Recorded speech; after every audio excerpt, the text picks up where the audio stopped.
on the clock. Pecan, 2 seconds. Pecan for the lead. Got it! He got the record at the buzzer!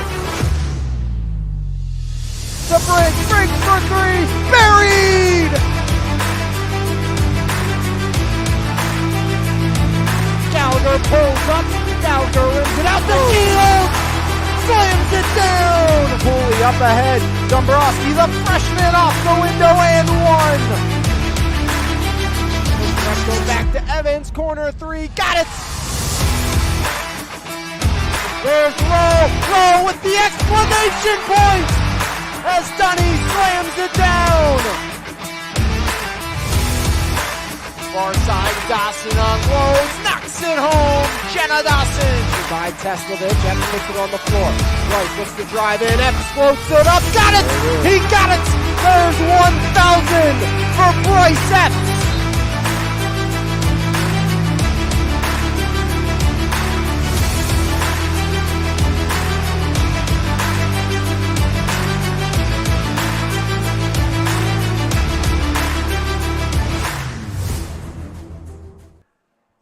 Episode number 74 of the Valley Sports Guys podcast is live here on MVI Live on a beautiful Wednesday afternoon.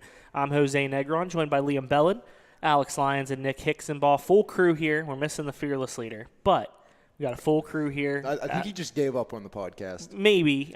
He had actually had a good reason for not being here today, so we'll cut him some slack. We do miss him. We'll see Jeremy soon back in the fold here for the VSG podcast as we're getting closer and closer to 100. We're like 3/4 of the way there. So that's exciting. Soon. We're going to plan some big things for episode number 100. We're not sure what they are yet, but we got some big things planned for that. But we've doubled our cast from last week when it was just Alex and myself. Excited to have Nick and Liam here to talk some basketball, talk some big milestones that were hit as of late, but we'll kind of recap yesterday's action. A ton of important boys basketball games, an important girls basketball game in the Mon Valley, but we'll start it off with a clash of two local teams in boys basketball action, a Section 3 4A matchup between Bell Vernon and Elizabeth Forward. We had an Elizabeth Forward player make his season debut, first time in about a year and a half that he has suited up for the Warriors, but despite some solid efforts from the Elizabeth Forward Warriors, the Leopards kind of left little doubt in winning it all as they claim a lopsided victory over the Warriors on the road. Yeah, and it was a big game. Zion Moore came out with 15 first quarter points, and you knew Zion right away was ready to play last night. And you love to see Zion come into these atmospheres after some rough games against Uniontown and Laurel Highlands, who played a thriller last night as well in double overtime that Uniontown won to kind of shake up that section even more. But, you come into that game, you know how important it is for both sides. They are teams that are rivals. They're right down the road from each other. And Elizabeth Ford did all they can to continue to hang around while Bell Vernon was struggling a little bit time to get their footing besides Zion. And eventually you look like going into the third or the fourth quarter, okay, EF might have something going. A huge buzzer-beating three by Charlie Niggett. And then Niggett just 10 seconds into the fourth quarter hit another three, but they went ice cold after that. Bell Vernon absolutely turned it on between Quinton, Zion, and Alonzo.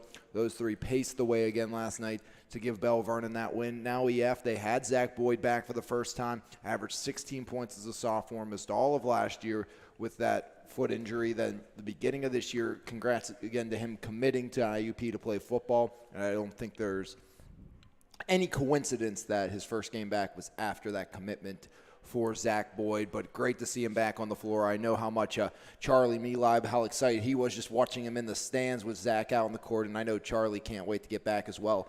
And you look at that, EF, yeah, they just have one win through the first half of section play, but now you have Zach Boyd back. Just imagine you get Charlie Melib back. You lost to Southmoreland by just 7 points. You beat AG again, and Charlie Melib and Zach Boyd defensively alone are worth more than 7 points, let alone what those two can add offensively. Yeah, I think Zach Boyd is going to provide a big addition to this lineup. Maybe there is going to be a little rust. I mean, he only had, 2 points last night in his season debut. He hasn't, played in real game action since his sophomore season. So, you can't expect it right away. He's going to pour in 16 a game. But then again, he is that type of player who is capable of something like that. So you add him into the mix with a group that already has, talent with Charlie Niggett, with Isaiah Turner. We've seen Drew Cook emerge as a phenomenal freshman for this Elizabeth Forward Warriors team. He's done a lot of growing up this year. Yeah, and then you have a lot of the guys who have stepped up. Cy Herschelroth has really stepped up this year in the absence of Charlie Milad. When Milad gets back into that mix, that's a team that is fully capable of battling for a playoff spot. I really think top 3 is locked. I think it's definitely going to be Uniontown, LH, Bell Vernon. I think in that order, with Uniontown winning it all, especially after what they were able to do in 2 overtimes against LH. I think they proved that they are the cream of the crop in that section. And everybody kind of thought it was going to be all LH, all Bell Vernon. We kind of knew that Uniontown would be in the mix, but we didn't really know, that they would be able to, play the way that they're playing right now. I thought personally, and I said this, and I'm sure I've said it to a number of people, that I thought it would go Bell Vernon, Uniontown, LH3 this year, and Bell Vernon and LH kind of just have flip flop. But Uniontown, the reason I thought Bell Vernon would be so good this year is the reason Uniontown has been so good, and that's the depth. Okay, you have Keandre Shields, Rodney Gallagher, but they don't have that extra presence like a Brandon Davis from last year, a Jaden Pratt, and it's just you're missing that extra piece. Well, you have 5 strong starters that all can score between McLee, Braxton.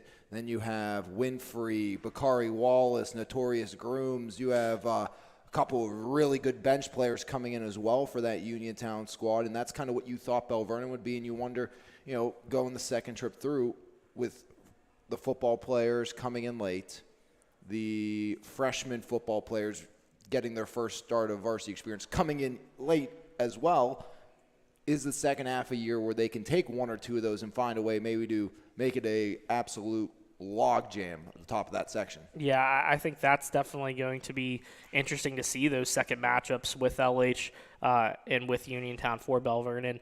I mean, Southmoreland and EF are right there. They're going to be, battling for that final playoff spot, I think. But, that section is just loaded. I mean, it's so much talent there. It's pretty unreal. Yeah, Zion, hopping in the chat, said he tried to give me a dunk last night. And I knew he was aiming up for it. He just couldn't finish it off. But Zion had a heck of a game last night, leading that Leopard squad again. And, Zion, we've seen you do it a couple times this year. We know you get some more. A great picture of Zion on the front page of today's MVI with Jeremy's story. Also, a great photo, too, of Quentin Martin laying down a dunk as well from Jen Cottalupi. So we had that at the top of B1 of today's MVI.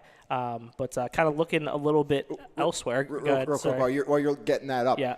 Going back to Zion's dunk, at least with Zion's the one he missed, he was able to pull off early enough knowing he wasn't going to get the dunk. Quentin had a second opportunity and just kind of missed time. That shot straight up in the air and popped right back down. And Jeremy said he wanted to give Q a dunk on that one, but it kind of looked a little worse than Zion just missing it and getting the layup. Yeah, there have been plenty of times where we've gotten a great picture of Zion throwing one down. I think every single game pretty much this season. Yeah. So we'll cut him some slack for sure. That's right. On this one. Looking at the rest of B1 for today's Mon Valley Independent, I was over in McKeesport, big girls matchup. I think one of the only girls matchups of last night, only a few here in the Mon Valley. But McKeesport's 10-game winning streak comes to an end with a 59-51 loss to Oakland Catholic. A couple turnovers late. Oakland Catholic finished on a 9-0 run in the final, I think, minute of that game to come away with the victory. Rachel Manfredo put in 21 points to lead McKeesport, 9 for Avi Menifee, 3 in double figures for Oakland Catholic, who was led by Alexa Washington with 19.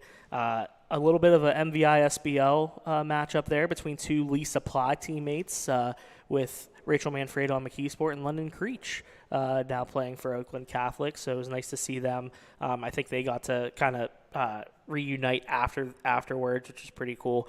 So nice to see the MVI SBL represented on both sides in a big section matchup. And Oakland Catholic proved, hey, this is one of those things where, everybody kind of looks at these other teams, looks at South Fayette, looks at McKeesport. They look elsewhere as the top teams in 5A, but they kind of prove that they're right in the mix as well. Well, yeah, I mean, I think everyone thought coming in, at least a lot of people did, that is your favorite was McKeesport. Well, Oakland Catholic, they're going to be around. That's a meeting that it's not just once, at least twice, if not 3 or 4 times this year, depending on how the state playoffs round out. And, you talked about South Fayette. Well, when you have Ava LaRue and, Maddie Weber, that's some good team. It's a pretty good duo. Yeah, those two aren't too bad. And LaRue just came back, I believe, from was it LaRue or Weber that came back from that knee injury? I think it might have been LaRue.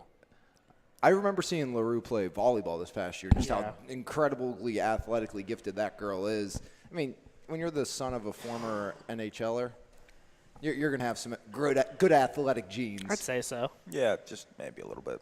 Maybe just a little bit. But yeah, I mean, that's 5A still loaded. McKeesport does head to South Fayette tomorrow for a non-section game, which should be very interesting. I know they have a couple of big games on their non-section slate. I know they're obviously focused on section play, and really I think Oakland Catholic and McKeesport are the definite top 2 teams in that section. But then you got some other talented teams in the mix there, including Latrobe.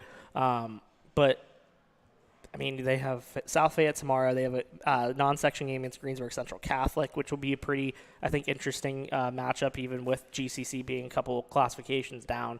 But I think McKeesport that can serve as a motivating factor. I think a lot of turnovers down the stretch last night, just things that you really haven't seen McKeesport do, mistakes that they made that you really haven't seen them make in the past. So that it's going to be a motivated team for sure with McKeesport moving forward. But we'll keep going and talk a little bit about some of our other games. Monessen, a big victory over California last night. They continued their winning streak. Their winning streak now sits at 12 consecutive games. Adam Brewer had coverage of that in today's MVI. Thomas Jefferson, an 80-20 win over Connellsville last night. Apparently, Evan had a pretty big dunk in that game, I was told. Is that what I thought? Zion said that. That's what Zion. I'm trying to act like I knew that, right? No, Zion hopped in with that. I know, we can listen if somebody gives us a little scoop. No, I'm all for giving Zion all credit. For it. But 10 3-pointers for Thomas Jefferson in that win. Evan Berger had 17 points. Do you know how many points. Prosser had? Because, normally when you have a lot of threes, Noah Prosser's hitting a lot. Yeah, I'm assuming that Berger and Prosser probably hit a good amount, but I do not believe that. Oh, he added 13 points on 5 field goals, including 3 from behind the arc. Yeah, that doesn't surprise me. So 3 of the 10 3-pointers from Noah Prosser in that win for Thomas Jefferson. TJ looks pretty good going forward. Looking at the roundup from today, Traverse Row, Dunny led the way for McKeesport in a big section win over Franklin Regional last night. He put down 26. McKeesport 5-8. They're 3-2 in section. McKeesport has a chance. We obviously know how much talent they have. Defense is what's going to be key for them down the stretch. Last night they limited Franklin Regional to 53 points, and that included an overtime period. So I say that's positive. That's a positive that they were able to do that through an extra frame, and they actually outscored Franklin Regional 8-2 in that OT period. So good news for the Tigers as they get a big victory in section play. I'll be heading there to the Nene Campbell Gymnasium, heading back there to the Nene Campbell Gymnasium tomorrow night to see the Tigers go up against a familiar foe with Mackay Valentine and Steel Valley. So that should be interesting. But also, South Allegheny, 59-46 win over East Allegheny. They're perfect still, 13-0 overall, 5-0 in section play. Bryce Epps, 25 points to help the Gladiators remain undefeated. Justin Beatty had 12 for SA. And recently, Bryce Epps became the all-time leading scorer in South Allegheny boys basketball history. Liam, I know you were there for that historic moment. Such a great moment for Bryce and his family and his teammates.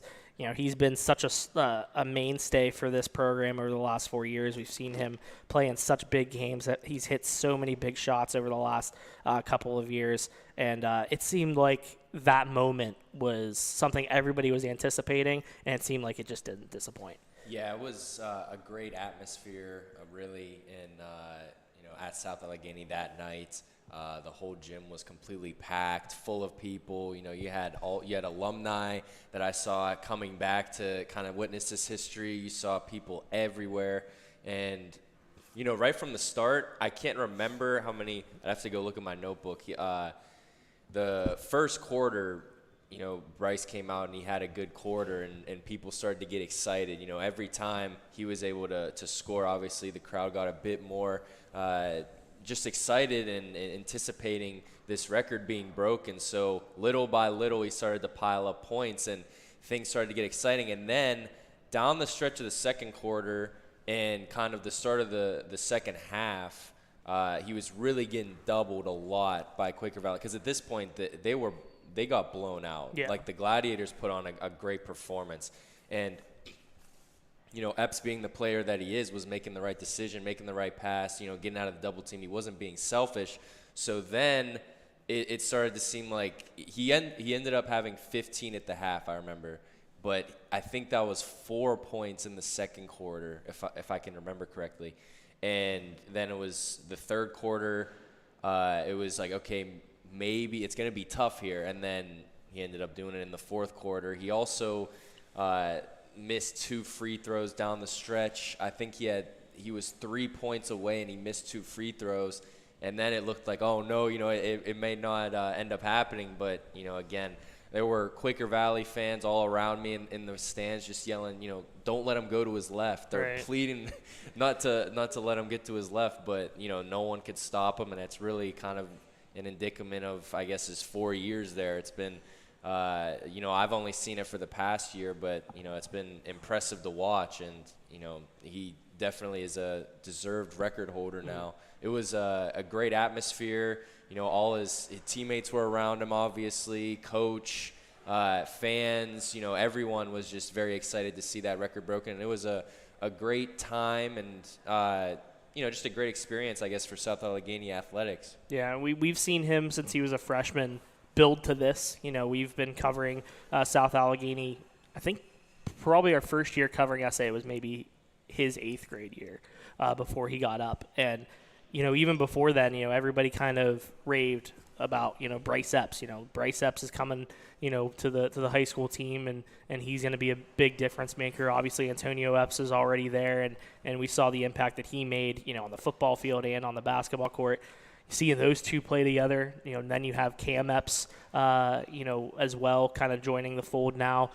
So it's remarkable to see, a player, from their freshman year to their senior year, see the improvement that they have made. We've seen him in the summer league too, so we really get to see him, throughout the year, and see how his game kind of evolves. And so it's pretty special to see a player like him accomplish that type of milestone. And can we talk about this, that I think it's unrecognized a lot, about this exact time, about a year ago, maybe a little over a year ago, we were just talking about him hitting 1,000 points. Yeah. So this is in under a year, or maybe in just about exactly a year of play time, he's put up over 600 points.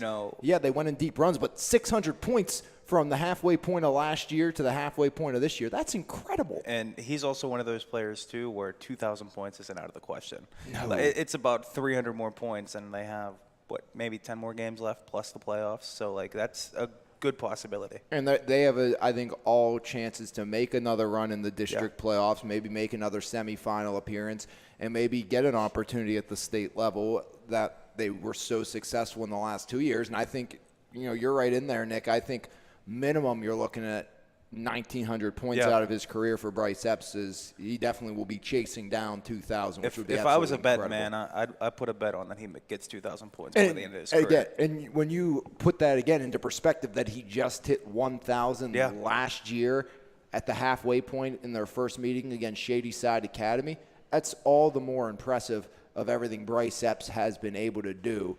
Just incredible. This young man is a walking bucket. That's all he is. Everything you feel like he shoots goes in. And listen, I've said it a handful of times. I think I've said it on every single podcast that we've had this year. I think this South Allegheny team is better than the team that they had last year. And that's saying a lot because you're missing two really key, contributors Your in two wings, Ethan basically. Kirkwood and Dylan Hines.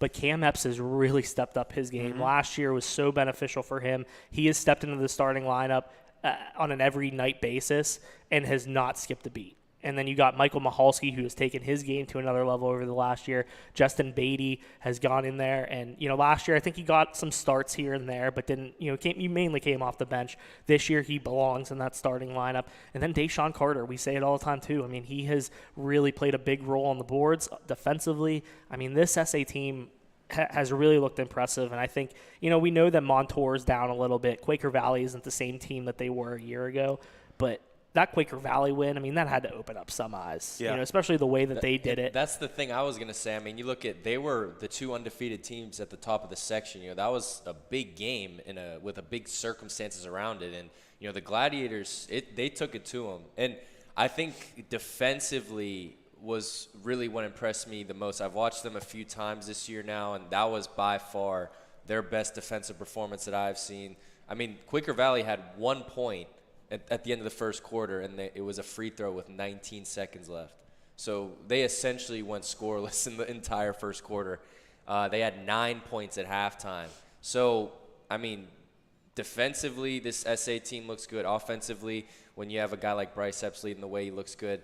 The thing about Epps that impresses me is he doesn't – you're mentioning these scoring records and everything, and he could probably get to 2,000. I think he has a possibility to do so, but he doesn't force anything.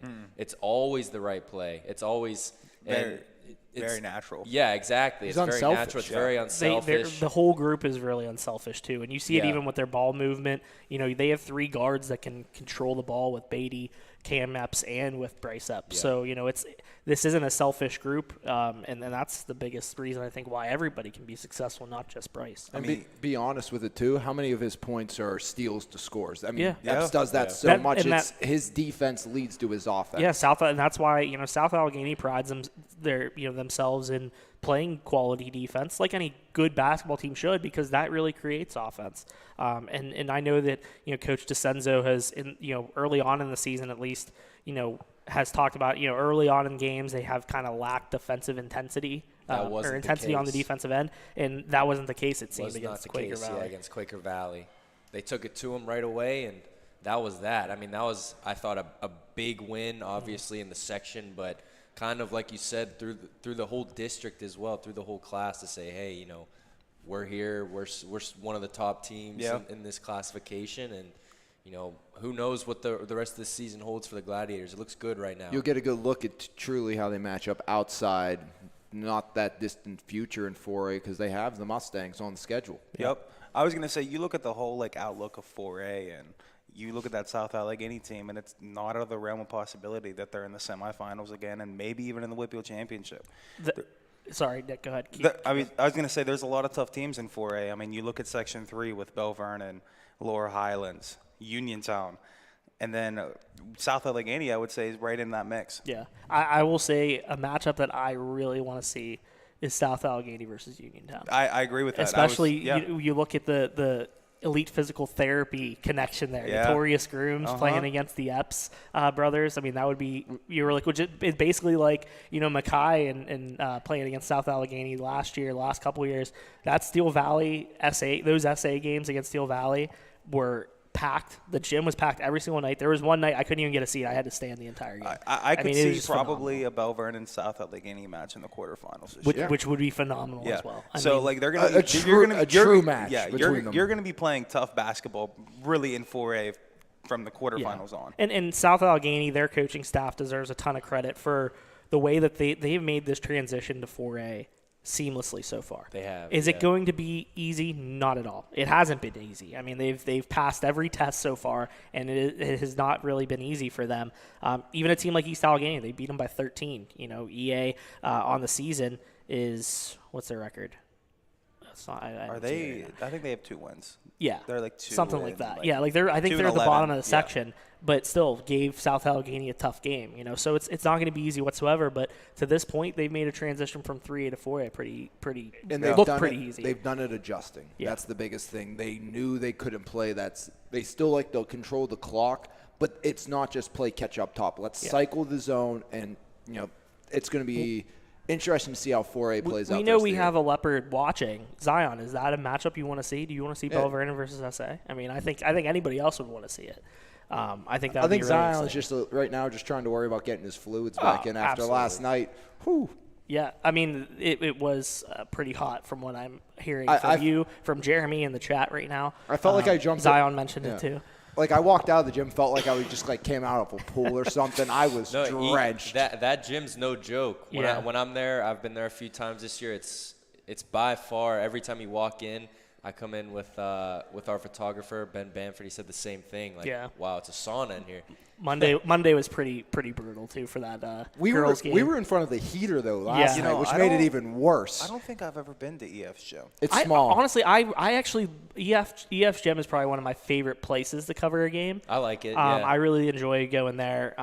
McKeesport too. I love covering games at their gym. It's such an old school gym. I Yeah, love. I the love I've McKeesport's never gym. been to McKeesport. I know that. I love McKeesport's gym. I honestly, those are probably my top two. Is probably McKeesport 1, EF 2, probably Bell Vernon 3. But Ringgold's really nice too. You know what I'd love with to? all the I'd love to see things they've done. Charleroi fully packed. I feel like that'd be a cool environment. If Yeah. you get that gym fully going. We've seen it a couple of times for their holiday tournament. Yeah, It's it been gets pretty filled. pretty stacked. I like covering games there too. I mean, all the facilities in the valley when it comes to basketball are really like South Allegheny too. I really like covering games there as well. I got some great memories from that gym.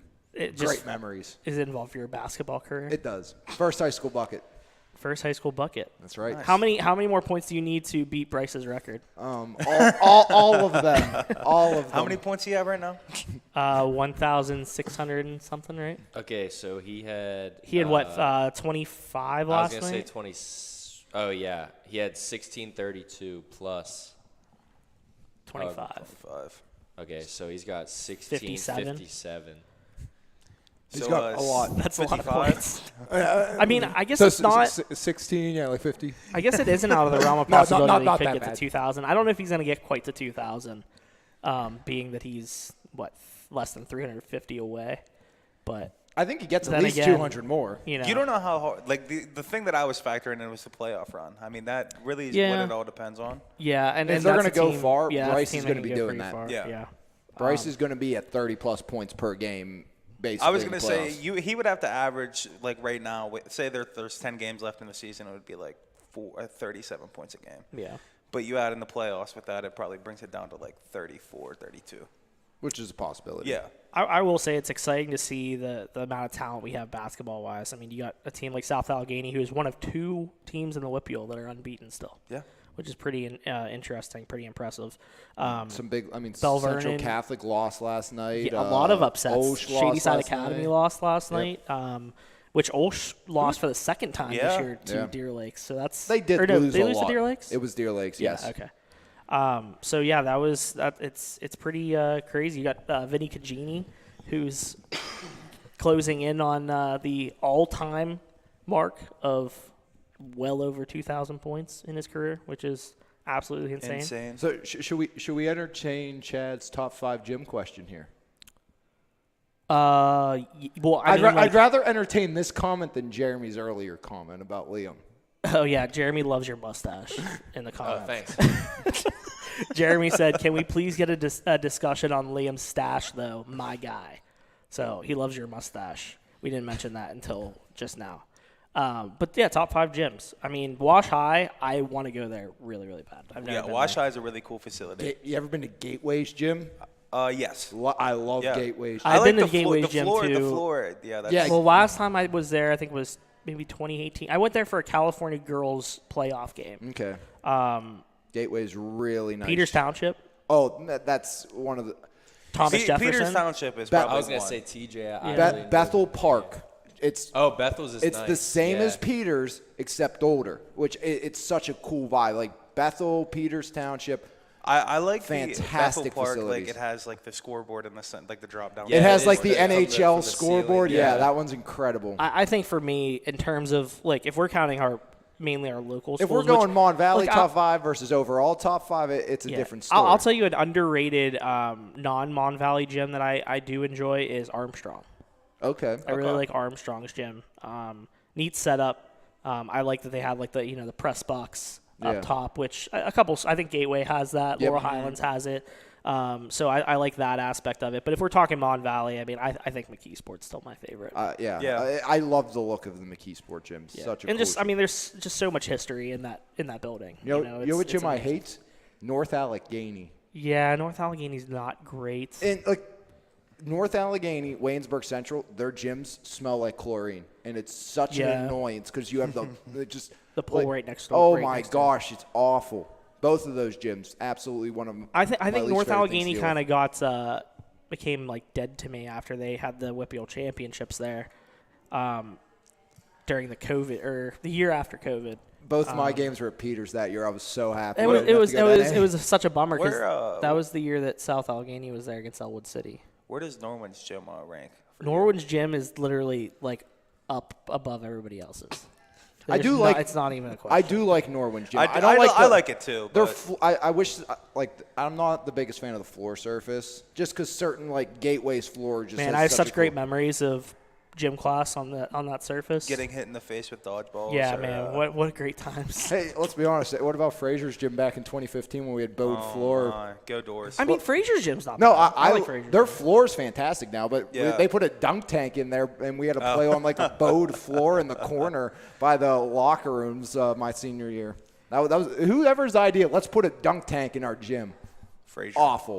Awful idea. So let's do each of us get at least let's just do a top 5 real quick. Each of us do one. Top 5, like whole Whippeal. Yeah, just do whole Whippeal, I guess. I'll go Peters Township at the 1. Okay. I will put Peters Township in my top 5, but I can't put them at 1 because I've only covered one game there, and it was when Frazier won in the semifinals for volleyball. Go Doors. I haven't covered a basketball game there yet. I've been there for a basketball game, and we went after that one. To the Highlands game. Highlands, yeah. That game, yeah. We were at UPMC and I love that facility. I would put Bethel at the 2. And this is again TJ at the 3. Ones we've been to because haven't been to everything. I like Ringgold. I would say Ringgold's gym's up there. I'd put it at the 4, especially with all the upgrades and stuff like renovations. that. It's really nice now. In the 5. West Allegheny's not bad. It's pretty nice. I think we've been to West Allegheny. Mm-hmm. Yeah, Jose and I were there last year. For the EF and Their bleachers are literally nonstop. They just keep Yeah. Yeah. All right, Alex. Peters one for me. Then I move it to Gateway. I go Bethel in my 3. Just love that gym. I mean, just the old school nostalgic vibes. Then I'm going to bring McKeesport in the 4, same way, old school nostalgic kind of vibes with everything. And then West Day, I think that's a fantastic facility. So I'm not gonna. This isn't going to be this. It's not the same top 5 as like my favorite places to cover games. I feel like that's a little different. Yeah, no, I agree with that. This is and again, gyms I've been to, got to be at, and see. Yeah, I'm gonna go Gateway at 5. I'm gonna go. I think I'm gonna go Laurel Highlands at 4. That's a good choice. I like Laurel Highlands gym. That's a sleeper. And that says a lot because I've only sat in the corner with like limited leg room. We're like this during games there. I've covered 2 games there. In a can. I've covered 2 games there, and they have been games that people really wanted to see. So Yeah. It wasn't like I was just like the only one in the stands. But I'll do Laurel High. What did I say was 5? Gateway. Gateway. Laurel Highlands at 4. I'll put Bell Vernon at 3. Peters Township, I'll put them at 2 because I mean it's just like it's basically a mini UPMC. Yeah. And then I'll go McKeesport at 1. I mean I can't. It's such a nice gym. I spent so much time in there too. I'll give an honorable mention to probably SA and EF. Okay. I always enjoy covering games there. Yeah, I mean, I do enjoy EFs. I don't know if they'll make my top 5, but personally I enjoy it. Right away, I think Peters won because this was mostly the section teams that I would play. or I wouldn't play, but I'd watch Baldwin play. So Peters one, and then I'd say there's one that we haven't discussed. I think Mount Lebanon's is very good. Lebo's a good one. I've never been to Lebo. I've done one. That one's really a lot nice. of pretty these like nice. neutral sites, like I've been there for playoff games, but they were like anything before 2020 is kind of like a blur. Yeah, Yeah. Lebo's really nice. Yeah, so that was one that jumped out to me. And then I'm going to say McKeesport because I've actually only been in there once. I did the Woodland Hills game very early this season, and I loved it. The atmosphere was great. Like you said, kind of a throwback feel, very, just kind of, what are the words I'm thinking of? The close quarters, it's very tight. So I like that. TJ I like, and then I'll throw in, there was one that I was going to say that you guys mentioned that I can't think of. Not Peters, not. Is it Bethel? Yeah, it was Bethel. I'll throw Bethel in there. You're as starting well. to get more to your list of places that you've been to. Yeah, You're yeah. getting around. Yeah, so that would be my 5. Actually, my top 2, I changed my mind for my top 2. It's actually Norwin #1, Cal U's Convocation Center #2. Cal U doesn't count. That's not high school. Oh, I didn't They say. had playoff games. No, we there didn't say. at Did one we say point. high school? That's what I was going with. I would have probably put UP. Jeremy gave his. What's I his, probably would have added UPMC in there if we were doing that.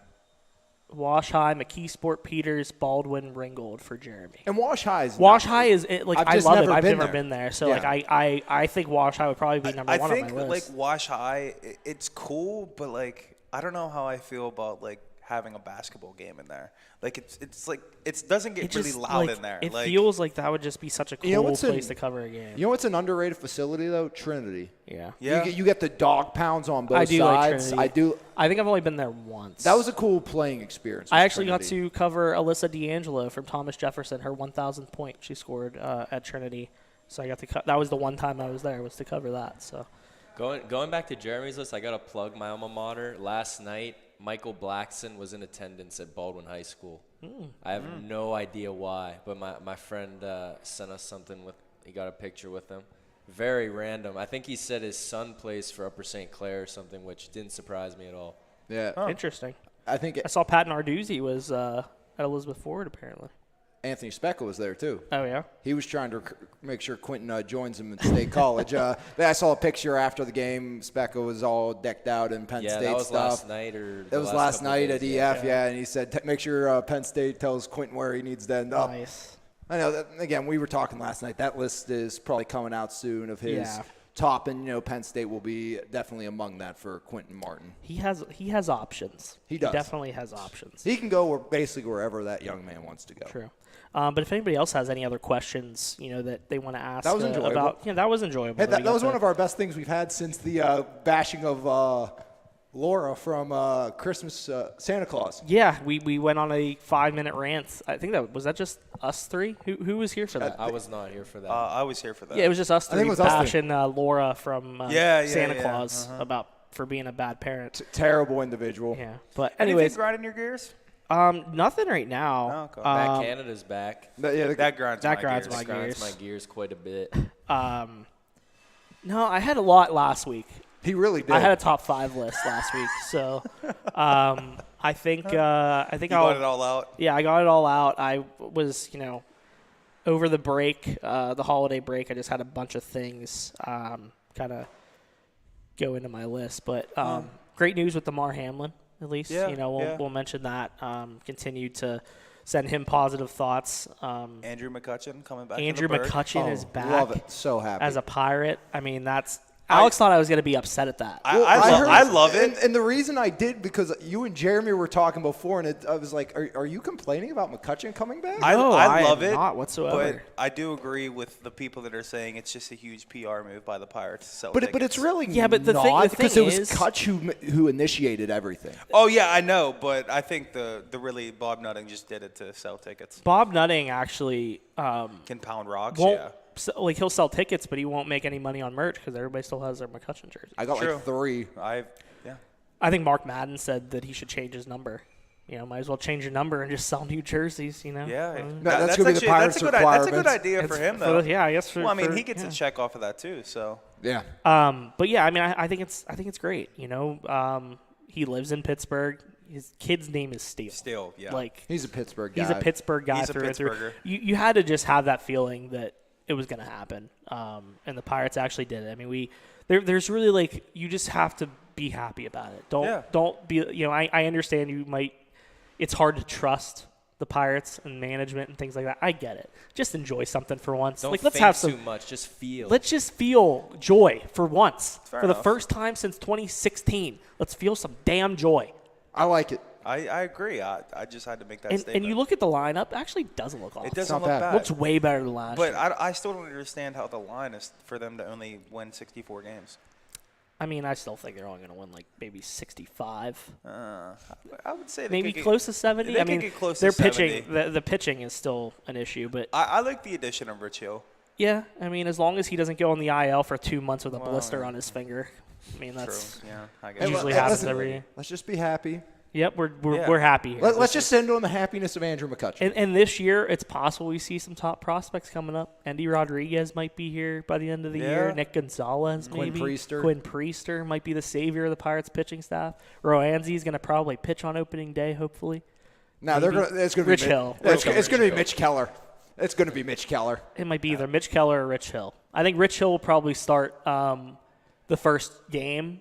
I think the first. Or game's are on the they? road. Yeah, it will probably be like Keller for like the home opener. Keller, Ronzi or Keller will do the home, and then Hill will probably get the opener. I mean, if they were smart, they I'm to not- sell tickets, they'd put Roanzi. I'm not Yeah. going to sit here and lie to you guys. I did already buy my opening day tickets, though. I mean, Andrew McCutcheon's a Pittsburgh Pirate. I- Why wouldn't you? I heard A.J. Burnett's throwing out the first pitch. No. Yeah, I don't actually- know. There's rumors about that. I actually just took off for opening day. Jeremy, I'm taking off for opening day. Yeah, I already have my tickets. So, no, actually, me and Jeremy discussed maybe like we'll just shut down the sports department for opening day and just do go. I mean, you could. We'll MVI vlog Live. it. We'll vlog An it. MVI Live. We'll vlog the entire we'll thing. Vlog in. Yeah, Is that something you guys would be interested in? You guys want us to go vlog opening day? That'll be I our. think that's a great We'll idea. fill our MVI sports quota. Listen, we can write some columns on it. and- I've almost been kicked out of PNC Park before for Nah, just heckling get the Ryan tickets. Braun, so That's good. I mean, he deserves it. that's right. It was me and like 3 other guys after a rain delay in like the 10th inning. It was a great time. Yeah. But I did want to first, before we kind of wrap things up, want to plug some things that will be in tomorrow's Mon Valley Independent. Liam will have a feature story on Bryce Epps and his now historic milestone of becoming the all-time leading scorer in South Allegheny boys basketball history. I also want to plug that I will have a story on the Sarah Catholic Salute to Champions baseball reunion that will be happening February 11th, 6 p.m. to 10 p.m. at the Edgewood Country Club. Tickets are still available, about 40 tickets remaining. Head coach Brian Zarenda said really wants to get a sellout. And it's not just why are you showing me this stuff? Don't make me laugh while I'm trying to plug something important. I'm sorry. I'm telling Brian. He's going to be mad at you. I'm sorry. I saw it and I had to share. It's going to be a great event. Players, coaches, both past and present, will be there. 2 guest speakers, Bill Cleary and Jim Chester, the head coach of the Gardner-Webb University baseball team, will be there. Chester, a 1998 Sarah Catholic graduate. Bill Cleary, of course, longtime athletic director, girls basketball coach, actually former baseball coach at Sarah Catholic. Actually helped start this program. So really wouldn't be what it is today if it weren't for Bill Cleary starting it. Brian Zarenda actually played for him. Jim Chester played for Brian Zarenda. So it kind of comes all full circle. It's full circle, Yeah, so it's pretty cool. And tickets are, there are 40, like I said, 40 tickets remaining. You know, you don't have to be a player or coach if you want to attend. Fans can attend as well. But 40 tickets remaining. They can be purchased at the link that will be in my story tomorrow. Also, Brian Zarenda has the link on his Facebook page as well if you are interested in purchasing tickets. But $45 for tickets includes a buffet dinner. Cash bar will be available. The event will also include basket raffles, a legacy T-shirt sale, and a sale of game-used jerseys from 1987 to the present. So guys who are asking Brian Zarenda, hey, can I buy my old jersey? Finally can. So it should And they be got pretty. some nice new hats this year. Yes, they do, and those I believe will be on sale as well. But this is a first time they've done this fundraiser to raise money for the baseball program, it's the model of consistency, the Sarah Catholic baseball team, the defending Whitfield champions. So it should be a pretty cool event. But I wanted to plug that here on the podcast in case anybody's watching and is interested. Coach Durando wanted some help in kind of getting the word out there so that way they can try and sell all these tickets and get as much support for it as possible. But I put together a story that'll be in for tomorrow. Got some quotes from Coach Zarenda, from Jim Chester, from Bill Cleary, who I was just on the phone with before we got live here. So that'll be in tomorrow's paper as well. So a ton of local content for you as we have really over the last, month. Well, actually every day. It's just so much local stuff that's in there. I think in today's paper, I don't even know if we put a Associated Press story even in there. I think it was just all local stuff. So it was pretty cool. I'm gonna do something else about Sarah Catholic. Okay. Bill Cleary is now a new member of the Whitfield Hall of Fame. That just got released today. Yeah, Laura and Grimm is Laura also Grimm in as there. well. Yeah, so pretty cool to see both of them. That's a pretty cool thing. Is that was that just announced this morning? Or? Yeah, press release. Cool. Yeah. Cool. So congratulations to them. I don't know. I guess they know about it by now. So pretty. If we're breaking that news now, then congratulations to Laura Grimm and Bill Cleary, the newest members of the Whitfield Hall of Fame. But yeah, excited for. We got some MVI live action tomorrow, correct? Yeah. And Friday. Friday's still TBD where we're going. Okay. But what's tomorrow? What we got tomorrow? Should be at Bell Vernon tomorrow for West Mifflin and a battle of the 2-3 in that section in the girls. Yeah, West Mifflin just had a loss to Elizabeth Forward, so a big matchup there.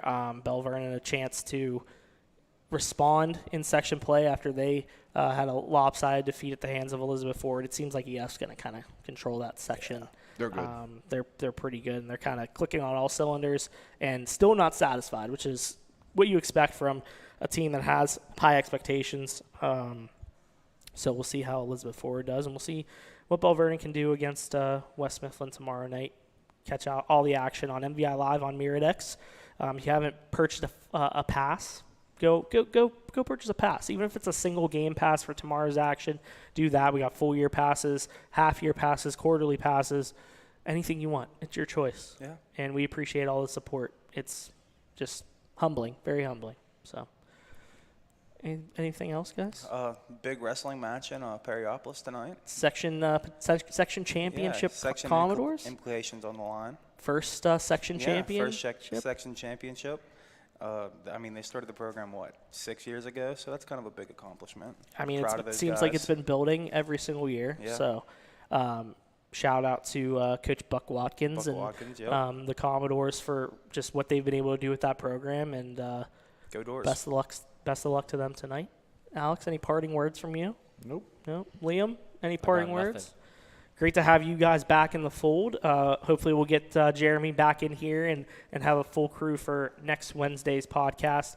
But thank you all for tuning in here today as we spouted our nonsense as usual. Thank you to His Place here in Monessen for hosting us. And thank you to everybody who continues to support the Mon Valley Independent Sports Department, MVI Live, and the Valley Sports Guys podcast. For Liam Bellin, for Alex Lyons, for Nick Hicksonbaugh, I'm Jose Negron. Enjoy the rest of your Wednesday, everybody.